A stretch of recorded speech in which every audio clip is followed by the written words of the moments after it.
Pak Syam, selamat pagi.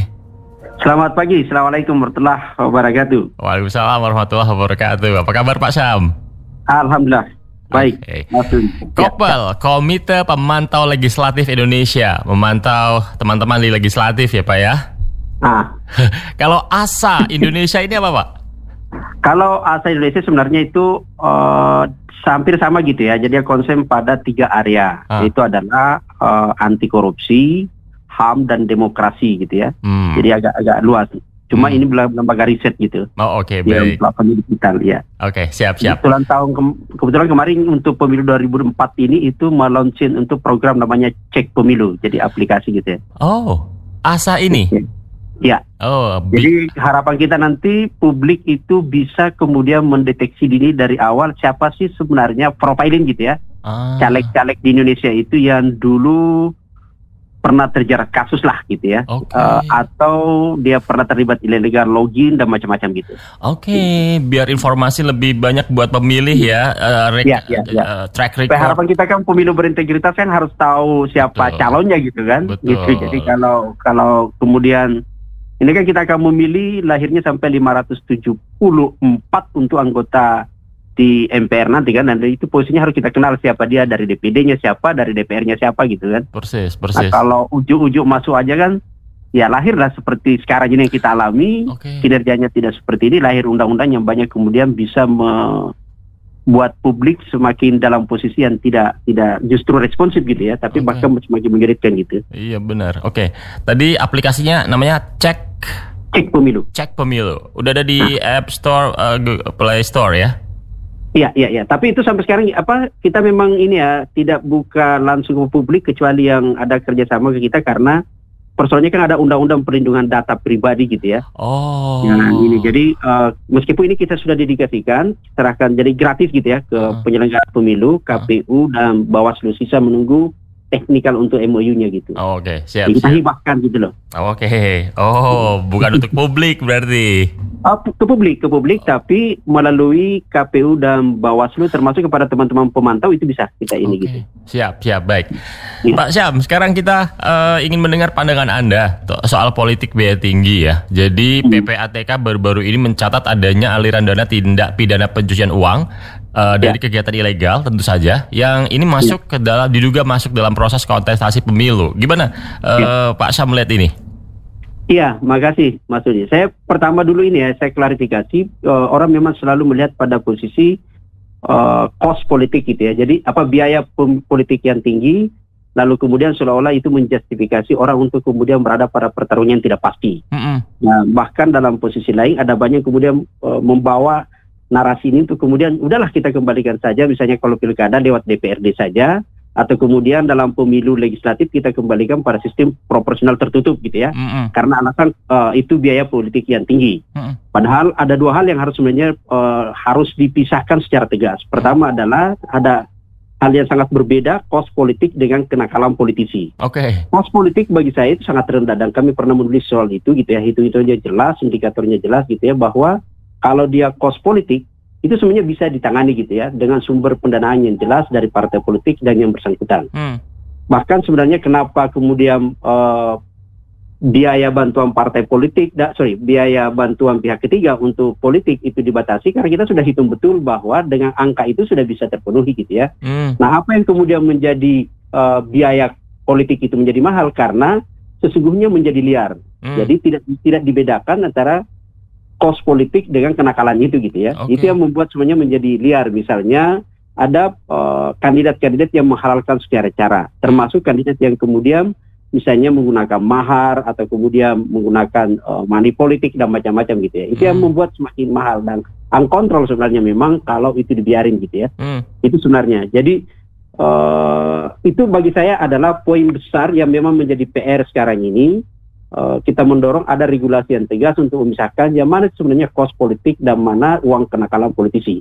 Karena kemudian ini menjadi entry point bagaimana teman-teman Bawaslu untuk kemudian melakukan kontrol pengawasan. Itu yang pertama. Nah, yang kedua berkaitan dengan pertanyaan soal PPATK gitu ya, yang kemudian mendapatkan aliran dana gitu ya. Menurut saya ada dua hal yang berbeda antara meskipun agak mirip gitu ya, antara kos politik dengan PPTK. PPTK sebenarnya adalah berada pada ranah untuk kemudian melakukan penelusuran, pemantauan secara dini gitu ya, transaksi dana yang mencurigakan gitu ya, yang dilakukan oleh orang-orang tertentu, baik pihak swasta, individu maupun pemerintah termasuk politisi untuk kepentingan tertentu. Nah, dalam pemilu ini kemudian sebenarnya PPTK memang kita harap, dan setiap pemilu PPTK terlibat untuk melakukan monitoring terhadap transaksi keuangan. Hanya saja menurut saya tidak optimal gitu ya dalam sisi untuk eksekusi. Padahal kita tahu semua kalau penjelasan saya dari awal tadi bahwa ada kenakalan politisi, maka disitulah potensial terjadi yang namanya transaksi liar gitu ya. Nah, praktek pencucian uang dan macam-macam. Dan selalu PPTK menyebut bahwa ada dugaan kecurigaan, tapi memang secara eksekusi penegakan hukum kita menurut saya masih belum direspon secara baik. Apakah PPTK tidak mendorong secara optimal atau di penegakan hukumnya tidak gitu ya. Padahal titik poin sebenarnya untuk mencapai pemilu berintegritas kan sebenarnya bagaimana memastikan peserta pemilu itu berintegritas. Peserta pemilu itu siapa? Yaitu adalah partai politik gitu ya. Lalu capres, cawapres, atau kemudian DPD. Nah, caleg itu sesungguhnya adalah bagian dari partai politik. Nah, ini yang harus kita lihat untuk kemudian memastikan apakah peserta pemilu itu on the track gitu ya. Integritasnya baik melalui tentu tata kelola keuangan. PPATK adalah bagian yang sesungguhnya diharapkan berkontribusi untuk memastikan bahwa aliran dana itu menjadi baik gitu ya. Nah, kalau itu kemudian didapat, misalnya sekarang mendapatkan angka PPATK mendapat sampai jumlahnya triliunan, menurut saya ini sesuatu yang luar biasa. Kita tidak boleh berdiam diri gitu ya. Triliun ini menurut saya penting untuk kemudian harus segera ditindaklanjuti. Dan bagi saya harus dibuka ke publik gitu loh, harus dibuka ke publik. Siapa sih sebenarnya aktor-aktor itu yang kemudian kan ketika kita berbicara politisi, ada aktor yang kemudian melakukan selama ini transaksi mengemplang pajak atau kemudian manipulasi illegal logging gitu ya, atau kemudian kan kalau dilihat di rapat Komisi 3 kan mereka menyebut tuh ada praktek misalnya mafia tambang gitu loh. Ada praktek kemudian misalnya bisnis tidak bertiga yang kemudian itu mereka kumpul lalu kemudian masuk ke aliran dana diduga gitu ya ke politisi untuk pemilu. Nah, bagi saya ini penting. Apakah itu kepada individu atau itu penting kepada partainya? Harus dipahami bahwa kalau kita cek di regulasi Undang-Undang Parpol gitu ya, Undang-Undang Parpol itu di tahun 2011 nomor 2 tahun 2011 yang di hasil amandemen dari nomor 8 gitu ya. Itu kita lihat apa sih sebenarnya yang bisa membuat argumentasi kita untuk membuarkan partai politik. Selain secara internal juga eksternal, yang tentu salah satunya adalah karena partai politik itu diduga terbukti itu kemudian menerima dana praktek pencucian uang, termasuk dana dari teroris. Dan itu kemudian harus dibawa ke Mahkamah Konstitusi. Nah, bagi saya ini penting. Karena regulasi ada, lalu kemudian ada informasi terkonfirmasi dari PPTK, maka bagi saya ini jangan kemudian dianggap seolah-olah hanya statement biasa saja, lalu kemudian selesai dalam rapat kerja gitu ya. Tapi harusnya bagi saya adalah aparat penegak hukum itu penting untuk kemudian menaikkan sebagai bagian dari informasi yang harus ditelusuri lebih jauh. Karena kalau tidak, maka kita sudah belajar. Ada setiap pemilu PPTK itu bekerja. Dan kemudian mendapatkan, tapi apa eksekusi ending dari temuan itu kan tidak ada gitu loh. Tidak menjadi efek jera bagi publik. Maka bagi saya adalah ini karena sudah terkonfirmasi dalam dibahas dalam institusi negara, yaitu di Komisi 3 gitu ya. Maka tidak ada alasan bagi PPTK untuk melakukan upaya yang lebih jauh, mengkonfirmasi siapa saja, lalu kemudian menyerahkan kepada penegak hukum untuk segera naikkan derajat untuk ditelusuri lebih jauh dan diproses secara hukum gitu. Itu bagi saya gitu. Iya, sepertinya publik akan sepakat itu supaya lebih jelas ya siapa yang bermain gitu kan. Nah, PPATK ini tadi Anda mengatakan mungkin kurang mendorong atau memang ada faktor lain. Aturan tapi sudah ada jelas ya untuk bisa menyelesaikan masalah ini sehingga ada sanksi yang tegas misalnya. Sebenarnya ini kalau kita selalu berdebat pada posisi prosedural, hukum, memaknai secara formil saja, maka orang akan menyatakan bahwa ini kewenangannya hanya sekedar melakukan pencegahan, mendeteksi, lalu kemudian diserahkan ke penegak hukum gitu ya. Tapi kalau kita lihat pada posisi mandatirnya pembentukan PPATK melalui Undang-Undang Tindak Pidana Pencucian Uang, maka sesungguhnya memang secara dini mereka dimaknai bahwa institusi ini memiliki kewenangan yang begitu luas untuk melakukan pencegahan gitu ya dan pemberantasan tindak pidana korupsi. Dalam hal ini tindak pidana pencucian uang, Yang bahkan sebenarnya kan ancamannya itu kan jelas tuh. Itu bisa sampai 20 tahun kan, denda sampai 9 miliar. Jadi maksud saya adalah ini soal bagaimana konsistensi dan kemauan kuat.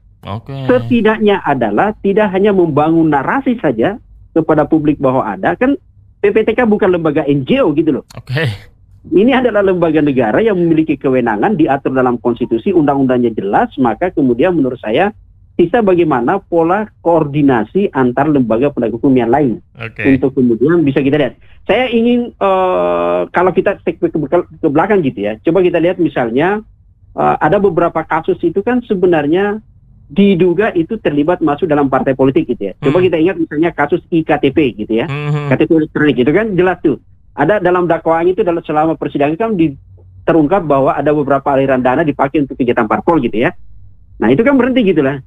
Lalu kemudian misalnya ada beberapa kasus Hambala. Lalu kemudian ada kasus misalnya ya di daerah saya lah di Sulawesi Selatan gitu. Ada kemudian gubernurnya ditangkap gitu ya. Tapi kemudian dalam proses persidangan pada saat pemilu kan tidak terungkap tuh. Tapi kemudian pada saat proses di KPK terungkap bahwa ada transaksi yang sebenarnya diduga tidak sesuai mekanismenya gitu loh. Nah, menurut saya adalah poin-poin ini jangan sampai kemudian itu terulang karena kemudian pola kerja teman-teman di PPATK dan koordinasinya dengan penegak hukum menjadi lemah. Harapan kami bahwa pemilu 2024 itu tidak terjadi lagi. Caranya adalah apa yang ditemukan sekarang triliunan jumlahnya itu tidak hanya menjadi narasi biasa saja, tapi harus segera ada aksi nyata. PPATK segera berkoordinasi dengan lembaga penegak hukum lain untuk menaikkan sebagai bagian dari proses untuk perlu dilakukan penegakan hukum gitu. Siap. Kita dapat satu poin nih dari penjelasan Pak Sam soal bagaimana PPATK bisa, kita banyak berharap kalau begitu ya dari PPATK untuk bisa melaksanakan betul-betul mandatory yang dibebankan atau ada di pundak mereka ini, Pak Sam. Jadi sorry Mas. Kan diskusi kisah narasi yang selama banyak dibangun di publik itu kan ada oligarki, ada mahar, atau sederhananya ada mahar politik, ada money politik dan macam-macam. Yang bisa melakukan mendeteksi transaksi itu adalah sesungguhnya setidak-tidaknya sekarang ini tuh PPATK. Maka harapan kita lembaga PPATK berkontribusi pada upaya untuk melahirkan pemilu berintegritas. Itu penting, meskipun memang PPATK tidak hanya dibentuk untuk itu gitu loh. Tapi dalam konteks untuk pemilu bagi saya itu penting mereka mengambil bagian untuk berkontribusi. Dan mereka sudah ada MOU sama penyelenggara pemilu gitu kan. Tapi sekali lagi mekanisme kerja mereka menurut saya harus dinaikkan bahwa ini adalah upaya yang serius. Bukan sekedar menginformasi ada dicurigai, ada ini gitu loh. Tapi kan dua cara tuh di PPATK ya. Kalau itu misalnya transaksinya dianggap sesuatu yang simple, yang biasa, tapi dicurigai, maka mereka bisa menganalisis sendiri. Tapi kalau kemudian yang jelimet, misalnya ada berbagai transaksi yang melibatkan berbagai aktor, bahkan dari luar, maka itu kan bisa mengundang berbagai pihak, termasuk yang bersangkutan, untuk mengklarifikasi. Nah ini penting gitu ya, untuk memastikan apakah duit itu halal atau tidak halal gitu loh. Siap. Baik, kita kalau begitu betul-betul menunggu sepak terjang PPATK yang lebih greget lah, kira-kira begitu Pak Syam. Baik. Nah, kalau sekarang kita bicara soal biaya politik ya, menarik nih. Tadi kita dapat beberapa poin tambahan. Publik mesti tahu, kita harus ngerti ada cost politik yang memang dibutuhkan sama kenakalan politik. Yang disebut cost politik itu ya memang dibutuhkan. Apa saja mungkin bisa dibantu dijelaskan Pak Syam? Iya, sederhananya gini ya. Kalau dalam kita menggunakan saja regulasi yang ada dalam undang-undang pemilu gitu ya. Apa sih sebenarnya yang bisa? Itu kan ada biaya kampanye dan tahapan kampanye itu kan dibatasi. Cara berkampanye juga diatur gitu ya. Misalnya harus dibatasi periklanan, harus dibatasi APK-nya gitu ya. Harus dibatasi pertemuannya. Maka biaya itu bisa dihitung dalam bentuk unit cost. Kebetulan kami pernah menghitung itu gitu ya. Unit cost per daerah itu bisa kita hitung bahwa satu calon itu misalnya, dan itu bagus sebenarnya. Pemilu 2019 teman-teman KPU, Bawaslu itu sudah duduk bersama dan kemudian menghitung biaya kampanye yang diajukan kandidat bila melebihi dari estimate unit cost, maka itu bisa dinyatakan Anda tidak boleh melebihi biaya ini. Karena ingin menempatkan bahwa kandidat itu setara. Jadi poin penting dalam sebuah kompetisi itu kan kesetaraan gitu loh. Nah, kesetaraan itulah yang kemudian membatasi jumlah sumbangan, membatasi jumlah dana kampanye dan macam-macam di situ. Itu poin besar gitu ya. Nah, yang kemudian menjadi liar yang saya sebut tadi adalah uang kenakalan di luar undang-undang itu mereka melakukan akselerasi. Misalnya gini.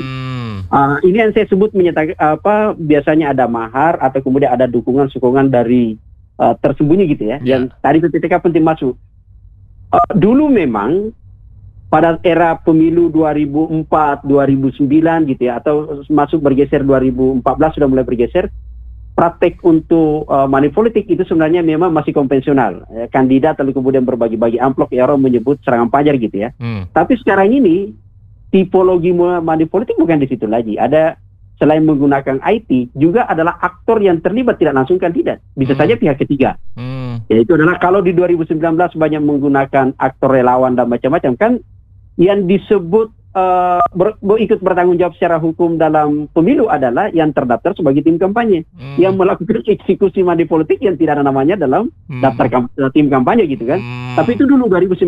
Nah, sekarang ini tipologi yang muncul dari studi teman-teman di Kopel gitu ya, itu melihat bahwa sesungguhnya ada kecenderungan untuk melakukan mobilisasi gerakan di bawah itu sudah menggunakan pihak ketiga gitu. Jadi kandidatnya sisa datang seolah-olah menjadi itu bersih gitu ya, suci, tapi kemudian aktor di belakangnya bahkan bisa menggunakan instrumen-instrumen modal di perusahaannya alasan untuk kemudian bakti sosial, tapi sudah menitip pesan-pesan tertentu. Nah, ini yang harus dilihat sebenarnya adalah upaya yang serius. Maka saya selalu menyebut sebenarnya ada dua hal ya, selain PPATK tadi, PR besar itu di Badan Pengawas Pemilu. Saya jujur selalu memberi masukan ke berharap betul teman-teman di Bawaslu dengan tenaga yang sangat terbatas, waktu yang mepet, regulasi tidak terlalu menunjang gitu ya. Tapi ada cara sebenarnya mengantisipasi ini. Kita lihat misalnya gitu ya, saya selalu mengingatkan teman-teman Bawaslu jangan terjebak di masa minggu tenang itu atau di masa kampanye itu sibuk ngurusin APK gitu ya. Alat peraga dan macam-macam. Udahlah, itu penting diawasi, tapi bisa di take over, bisa dikerjasamakan pihak lain gitu. Misalnya dengan Satpol PP dan macam-macam gitu ya. Tapi harusnya melihat pada pendekatan daya rusak yang ditimbulkan atas pelanggaran itu. Misalnya, kalau ternyata itu adalah money politik, gimana? Kan itu rusak betul gitu kan? Daya rusaknya tinggi. Atau ada soal bagaimana mobilisasi aparatur sipil negara gitu kan? Netralitas gitu. Itu penting semua kita lihat. Karena di dalamnya ketika ada sebuah kepala daerah yang tidak netral, maka yakinlah selain melakukan praktek money politik, dia akan melakukan upaya secara tersembunyi untuk melakukan penyimpangan melalui kebijakan untuk memenangkan kandidat tertentu. Nah, siapa yang bisa mendeteksi? Kalau dengan kerja secara formalitas saja teman-teman di Bawaslu, saya sebut bahwa insya Allah Anda akan menyatakan laporan pasti yang keluar dari ditemukan Bawaslu adalah hanya pelanggaran APK. Sangat minim pelaporan soal berkaitan netralitas dan penyimpangan kebijakan termasuk dengan money politik. Padahal itu yang ditunggu oleh publik gitu loh. Iya, kok ini Pak Sam tajam banget ya. Lebih tajam dari yang seharusnya melakukan. Oke, baiklah. Oke, Pak Sam, itu tadi kita udah ngobrol tentang bagaimana kita bisa menekan lah ya permasalahan biaya politik dari luar kan ya, eksternal ya, PPATK, Bawaslu gitu. Tapi ada yang bilang, saya ngobrol sama teman-teman pemerhati atau pengamat politik gitu, di hulunya memang di partai politik gitu. Gimana menurut Anda? Iya, partai politiknya saya sebut tadi itu PPTK. Kalau PPTK berani mengumumkan duit yang disebut triliun itu masuk di partai politik, maka insya Allah partai politiknya langsung dibubarin. Maksud saya integritas dari partai politik sebagai pilar utama demokrasi, mereka harus menjaga marwahnya dan menjaga. Saya menyebut bahwa partai politik itu laboratorium demokrasi. Orang mau kepingin jadi presiden, kepingin menjadi pejabat publik, itu melalui partai politik. Jadi anggota DPR harus melalui partai politik kan gitu. Kalau tidak melalui partai politik, penyelundup gitu. Tapi maksud saya gini, kalau kita hanya berharap partai politik akan berbuat baik, iya penting gitu ya, untuk menata tata kelola partai politik, transparansi keuangan, bagaimana mereka ada punya kode etik dan macam-macam. Yep. Tapi ada yang disebut itu sesungguhnya adalah hukum itu dibentuk apa sih? Salah satunya adalah upaya memaksa institusi itu untuk berbuat lebih berintegritas. Upaya memaksa itu adalah selain undang-undang partai politik, ada pihak lain, institusi lain yang kemudian dalam hal penegakan hukumnya, yaitu adalah PPTK, lalu kemudian Mahkamah Konstitusi. Nah, maksud saya adalah partai-partai politik yang memang betul terlibat menggunakan dana hasil pencucian uang gitu ya, money laundering, lalu kemudian ada praktek hasil dari terorisme, maka tidak ada alasan untuk mereka dipertahankan. Dia harus dibubarin gitu loh. Sayang sekali memang, karena kita bicara sistem ya, sayang sekali mekanisme verifikasi faktual yang dilakukan sekarang ini, undang-undang kita tidak menjamin. Verifikasi faktual untuk peserta pemilu itu hanya berada pada administrasi. Apakah kepengurusannya lengkap atau tidak, itu pun dimanipulasi gitu kan. Nah, padahal harusnya saya selalu menyebut bahwa verifikasi faktual oleh partai politik adalah selain peserta pemilu, selain jumlah kepengurusan, kader, yang menjadi penting adalah itu melakukan verifikasi terhadap tata kelola keuangan partai politik. Kenapa itu penting? Karena partai politik adalah institusi publik yang selama ini mengelola uang negara. Jangan dikira gitu loh. Mas Doni kalau ikut pemilu 2019 kemarin mencoblos salah satu partai dan partai itu lolos pada pemilu, insya Allah Mas Doni selain menyumbang suara juga menyumbang berkontribusi duit. Karena satu suara itu dihitung dalam bentuk duit. Kalau dia dari pusat dia mendapatkan 1.000, kalau dia dari provinsi tergantung provinsinya, rata-rata ada yang menilai sampai lebih 10.000. Kabupaten dapat lagi gitu loh. Jadi hak publik untuk sesungguhnya mendapatkan informasi apakah partai politik itu dikelola secara baik atau tidak. Sayang sekali, secara formil itu ada hasil audit, tapi lembaran hasil auditnya tidak pernah dipublikasi dan KPU tidak pernah membuka. Jangankan ke publik, ke Bawaslu saja susah gitu loh dapat gitu. Nah itu ruang-ruang itu tidak pernah, kita tidak memiliki kemauan kuat untuk keluar dari kota untuk kepentingan publik gitu ya. Selalu menyebut ini kan ranah aturannya, tidak ada yang memaksa KPU untuk bisa membuka. Padahal kan tidak ada larangan untuk Anda buka gitu loh. Ini yang logika-logika itu ya. Nah, bagi saya, karena daripada berdebat soal kewenangan KPU Bawaslu, ada PPTK. PPTK mendapatkan informasi aliran dana itu. Gitu. Berarti soal parpol ini memang kita nggak pernah berhenti berharap mereka memperbaiki diri untuk memperbaiki integritas dan lain-lain sebagainya. Tapi ada juga hal yang efektif bisa dilakukan dari luar ya, menekan dengan penegakan hukum tadi, Pak Syam. Siap. Pak Syam, terima kasih berbagi pandangan di Radio Idola Semarang. Makasih. Sorry, mohon maaf. Salam untuk semua. Sampai jumpa ya. Demikian peneliti senior di Komite Pemantau Legislatif atau KOPEL Indonesia dan juga Ketua ASA Indonesia, Samsudin Alimsyah.